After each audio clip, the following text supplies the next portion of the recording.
সবাইকে। This the second morning.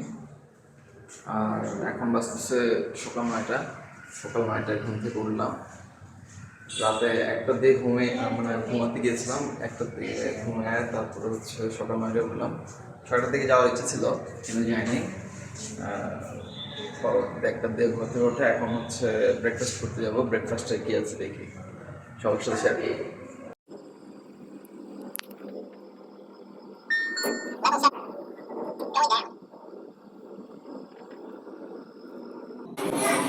সকাল সকাল উঠে 9টার দিকে বসে ব্রেকফাস্ট করতে আসছে। এটা হচ্ছে আমাদের ব্রেকফাস্টের যে রেস্টুরেন্টটা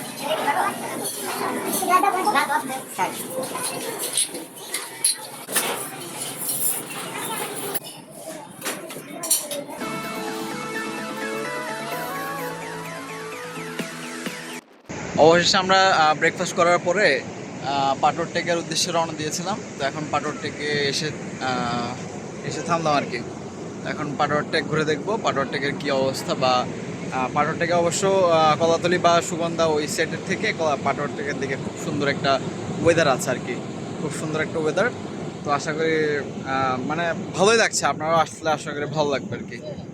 সবাই আসবেন, এসে দেখবেন আর কি, নিজেকে এনজয় করবেন, নিজেকে সময় দেবেন। শহরের ব্যস্ততা জীবন থেকে আসলে শহর থেকে এই কক্সবাজার বা বিভিন্ন দর্শনীয় স্থানে যাওয়াটাই হচ্ছে আমাদের নিজেকে সময় দেওয়া আর কি, নিজেকে সময় দেওয়া বা নিজেকে প্রাধান্য দেওয়ার মধ্যে সীমাবদ্ধ।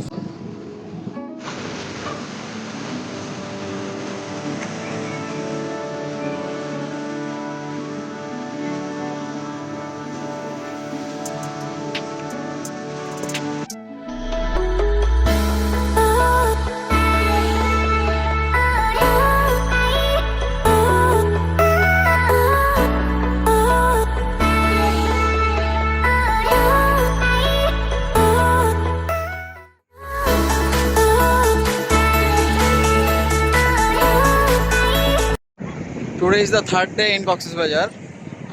লাস্ট 2 দিন আসলে খুবই মজা করেছে এবং ভালোই কাটিয়েছি। আজকে হোপফুলি ব্যাক করার দিন। তো দ্যাট ইজ দ্য ভিউ। আশা করি ফুল ভিডিওটি দেখবেন, ভালো লাগবে।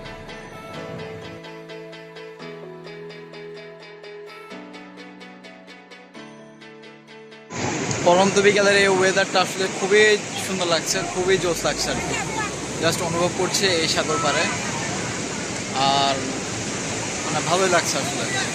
এই ওয়েদারটা আসলে যান্ত্রিক জীবন থেকে এখানে আসার পর যান্ত্রিক জীবনের সেই ছুটি বা কোনো একটা যে ভ্যাকেশনটা কাটানোর জন্য অবশ্য কক্সবাজার জোস। কিন্তু এখন একটু মানুষ বেশি হয়ে গেছে, মানুষ যাওয়ার কারণে আসলে অতটা লাগছে না, কিন্তু খারাপ লাগছে না। যখন প্রত্যেকটা ঢেউ আসতে পড়ে তখন আসলে জোস লাগে, জোস। আর এই যে এই যে সমুদ্রের যে একটা মায়া, আর এই মায়া থেকে আসলে যাওয়া যায় না। হ্যাঁ, যতই থাকে ততই ভালো লাগে, যতই দাঁড়ায় ততই ভালো লাগে। যদি আমাদের ভিডিওগুলো ভালো লাগে থাকে তাহলে লাইক, কমেন্ট, শেয়ার করে পাশে থাকবেন, আর সাবস্ক্রাইব করে ঘন্টা বাজিয়ে দেবেন। ধন্যবাদ সবাইকে।